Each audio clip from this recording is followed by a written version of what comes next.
इयत्ता 8वीच्या वर्गात तुम्हा सर्वांचे स्वागत. मी दीपाली पाटील तुम्हाला मराठी हा विषय शिकवणार आहे.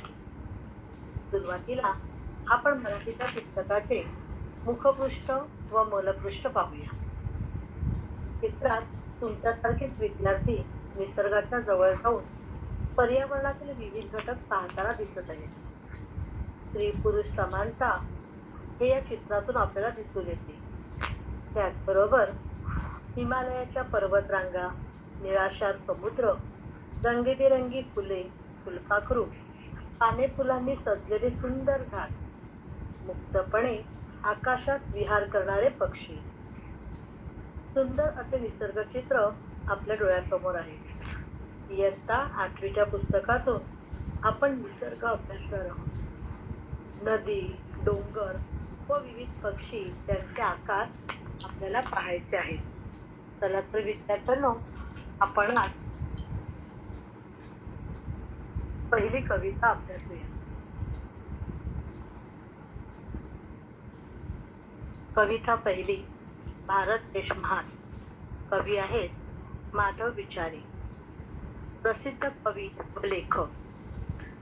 माधव विचारे यांच्या कवितेचं वैशिष्ट्य असं की त्यांच्या कवितेतून देशभक्ती जागृत होते.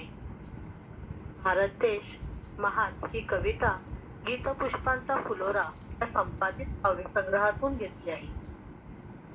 आता सुरुवातीला आपण ही कविता ऐकूया आणि मग त्याचा अर्थ लक्षात घेऊया. कविता पहिली, भारत देश महान. चला चला हो एकमुखाने गाऊ एकच गाणं, भारत देश महान, भारत देश महान.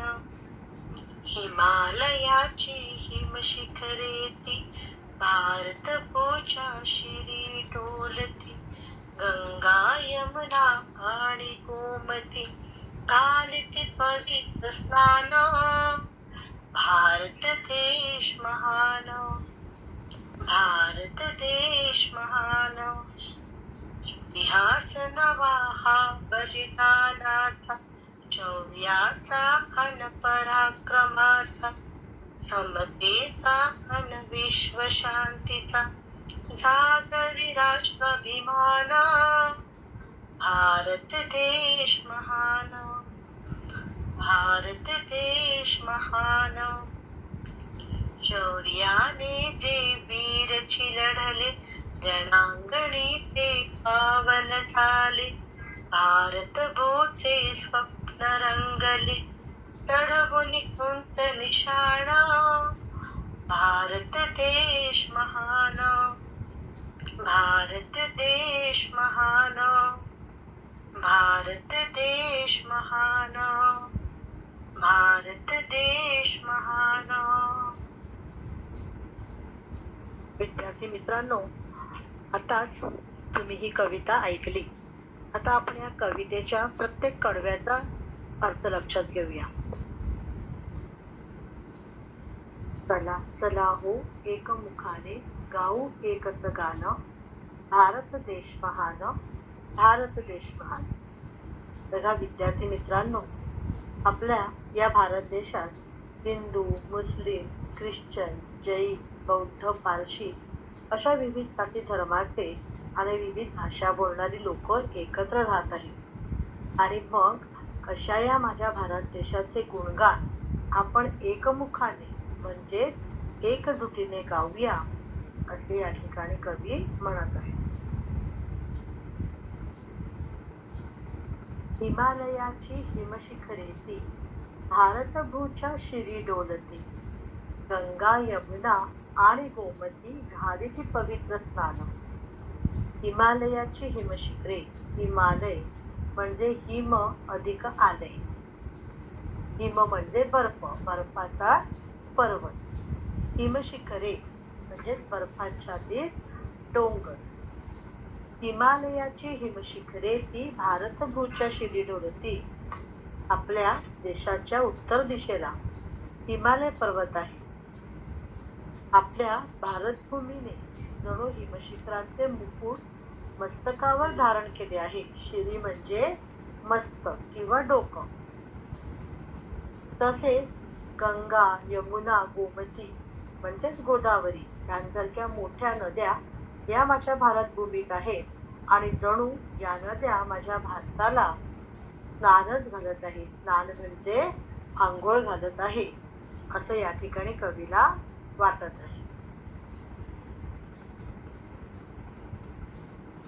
इतिहास नवा हा बलिदानाचा इतिहास नवा हा बलिदानाचा, शौर्याचा अन पराक्रमाचा, समतेचा अन विश्वशांतीचा, जागवी राष्ट्राभिमान. शौर्याने जे वीरची लढले, रणांगणी ते पावन झाले. भारतभूचे स्वप्न रंगले, चढवुनी उंच निशाण. माझ्या या भारताचा जर इतिहास पाहिला तर यामध्ये आपल्या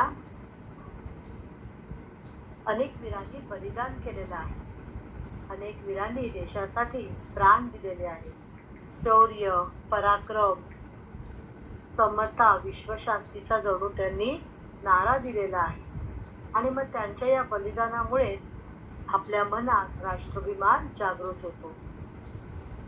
याप्रमाणे आपल्याला माहिती आहे, आपला भारत देश हा संपन्न असा देश होता. शेती, निसर्ग, पाणी असा हा समृद्ध देश आणि या देशावरती अनेक परकीय आक्रमकांनी आक्रमणे केली होती. ज्याप्रमाणे इंग्रज, फ्रान्स, डच, पोर्तुगाल, तुर्की. पण या परकीय आक्रमकांपुढे आपले भारतीय काही घाबरले नाहीत. त्यांनी या परकीय आक्रमकांना आपल्या देशातून बाहेर काढले आणि भारतीयांची सत्ता निर्माण केली. भारत देश महान केला. तसंच शिवाजी महाराजांनी सुद्धा आपल्या शौर्याच्या जोरावर स्वराज्य निर्माण केले. अनेक क्रांतीवीरांचे फोटो तुम्हाला समोर दिसत आहेत. लोकमान्य टिळक, स्वातंत्र्यवीर सावरकर, भगतसिंग, सुभाषचंद्र बोस, सरोजिनी नायडू, महात्मा गांधी यांसारख्या अनेक वीरांनी आपल्या या भारत भूमीसाठी प्राणांचे बलिदान करून देशाला पारतंत्र्यातून मुक्त केले आणि स्वातंत्र्य मिळवून दिले. हा माझा भारत देश किती महान आहे याची थोरवी आपल्याला गायची आहे. त्याची ग्वाही उंच फडकत असलेला आमचा राष्ट्रीय ध्वज किंवा तिरंगी झेंडा देत आहे. आपला हा तिरंगी ध्वज असा उंच उंच फडकत राहू दे. विद्यार्थी मित्रांनो, तुम्हाला ही कविता समजली असेल. आता या कवितेमध्ये जे काही समानार्थी शब्द आहेत, जे तुम्हाला समोर दिसत आहेत, ते समानार्थी शब्द तुम्ही वर्गपाठ वहीत लिहायचे आहेत आणि त्याचबरोबर ही जी कविता आहे ती सुंदर अक्षरात तुमच्या वर्गपाठ वहीत लिहायची आहे.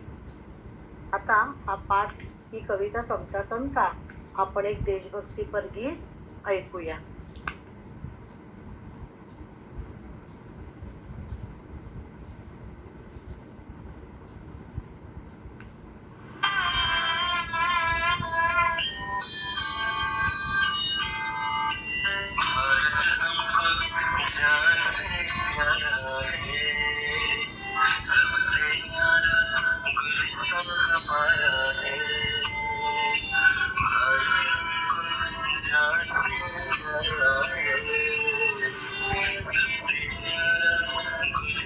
हमारा है।